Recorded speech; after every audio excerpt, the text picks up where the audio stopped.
Still got a long ways to go before the college football playoff, and I don't think we can really tell too much just yet. I think there are teams that are looking really good that are probably going to fall off, and I think there are teams that some people have already written off that are going to bounce back, and they're going to be in that playoff conversation at the end of the season. So it's fun to do this. Again, I don't think anyone can make predictions at this time that you feel great about, but there are some teams you do feel pretty good about. But we're going to learn more over the next few weeks, and I think then the playoff predictions will start to maybe be a little bit more accurate. So let's jump right in, and keep in mind the emphasis here is the 12 playoff teams. That's really what this video is about. I'm going to go through and predict the games, but I didn't really put much thought into that. So when you leave your comments and all that, really just look at the 12 teams that I have in the playoff. And of course, we'd love to know if you agree or disagree with those and who you think should be in there. So we go to the bracket, and I'm just going to go, I think we'll go from 1 to 12. So we'll start at the top. I'm still going to go with Penn State. Based on what I've seen so far, I don't know that this is the best team in the country, but we haven't really seen them play a good opponent. So it's hard to judge too much off of, lesser opponents like that.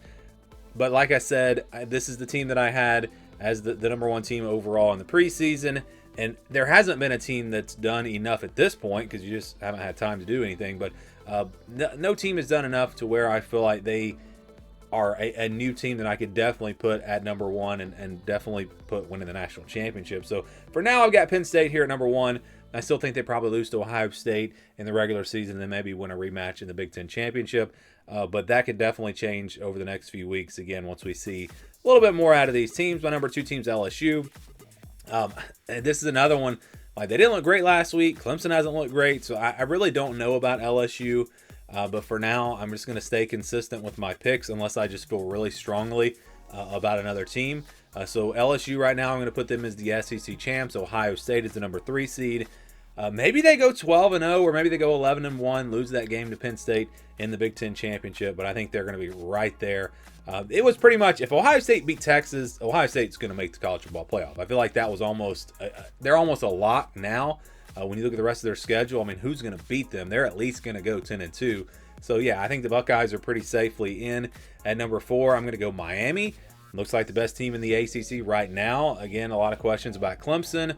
We'll see how they look going forward. Florida State maybe is in this conversation, which I didn't expect to say at this point. I still want to wait and see from Florida State. It was one game against Alabama. I want to see them play one more quality opponent before I'm really ready to go all in on the Seminoles. So Miami at number 4, winning the ACC right now. I mean, they're probably going to go at least 11-1 in the regular season. And if they win the ACC, I think they probably get that 4 seed and get the first round bye. Number 5 team for me is Georgia. This is one we're going to learn a lot about Georgia against Tennessee. I don't think Tennessee is a playoff caliber team. Maybe they are. We'll see. But I think we at least learn, can they throw the football? That's kind of been the struggle so far with Gunnar Stockton. They're going to be playing, again, a good opponent. So we'll see how they look, especially on offense. I think the defense is going to be great. I'm not really worried about that. Maybe Georgia can climb up to, what happens if Georgia's 11-1, they lose in the SEC championship, they're 11-2, and Miami goes 12-1, winning the ACC championship. I think the resume for Miami might be good enough that they would be ahead of Georgia, even over an SEC team. That would be an interesting debate there. But yeah, that's how we're going to go with it right now. Georgia at 5, number 6, Oregon. Oregon looked really good against Oklahoma State. I want to see some more from them. Oklahoma State, I think they're probably bottom 5 in the Power 4. They might be the worst Power 4 team. I mean, if you look at their roster, it's not good. So that was still impressive. I'm not trying to take anything away from Oregon. I'm just saying I want to see more. I want to see them play a quality opponent. Even against Northwestern. Let's see what they do in that game, which could be a little bit tricky having to play on the road on Saturday. But Oregon at number 6, probably at least going 10-2. Then we go to number 7. I've got Texas A&M at number 7. This will really depend on this game against Notre Dame.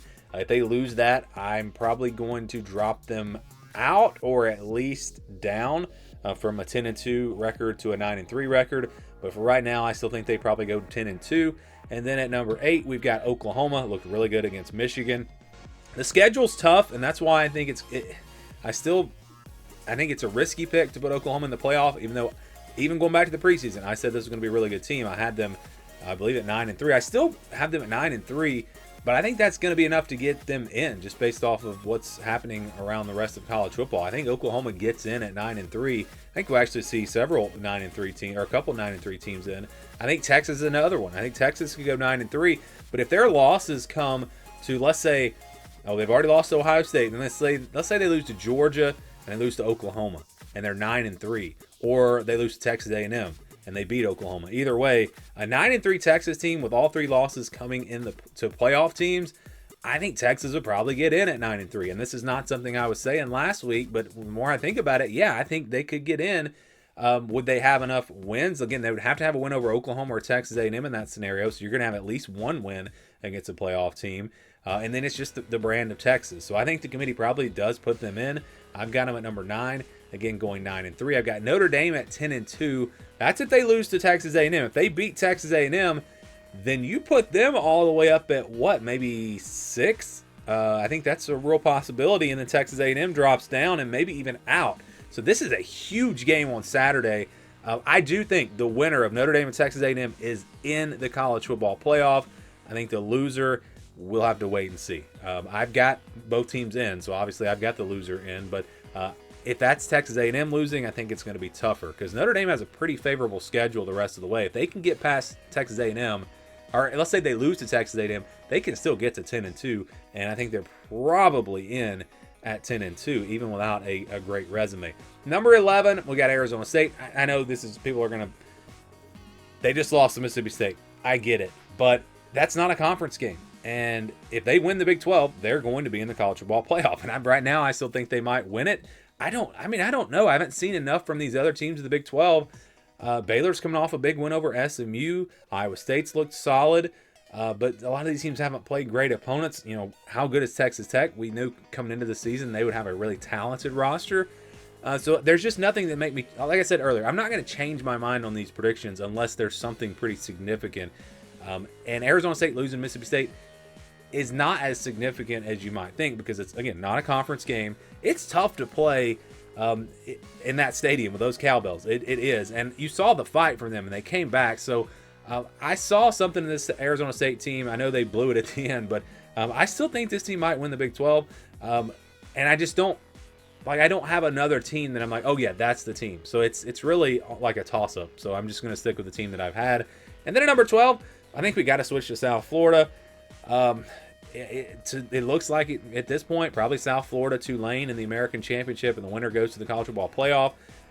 Let's say South Florida is 11-1, and Tulane is 12-0, and they've got wins over Northwestern and Duke.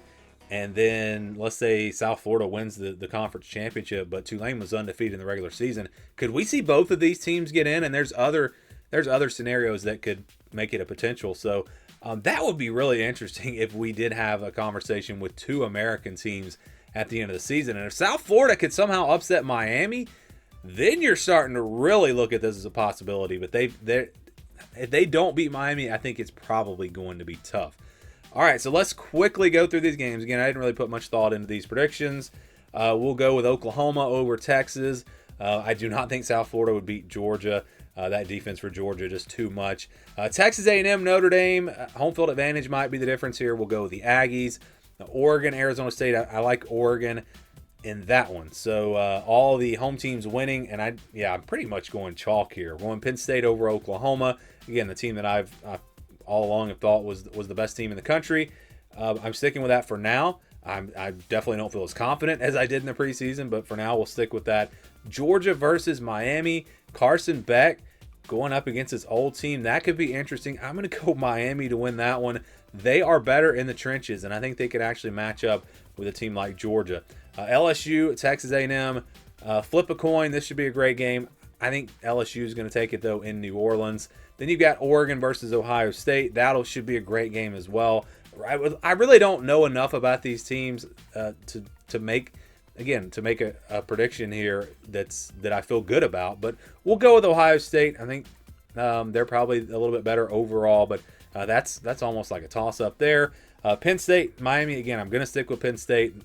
I'll go ahead and spoil the rest of the video. I'm going to pick Penn State to win it all. LSU, Ohio State. This one, could we see Penn State, Ohio State for a third time? That would be interesting. But I'm going to go LSU just based off of The defensive improvement, again, need to see a lot more. And then, like I said, I'm going to stick with Penn State. So those are my updated playoff predictions heading into week 3. Not a lot of changes. I had Florida in there last week. I dropped them out because obviously they lost to South Florida, but maybe with their schedule, I don't see them getting back in this conversation. I'm looking at Indiana at 10-2 possibly. Could they get in?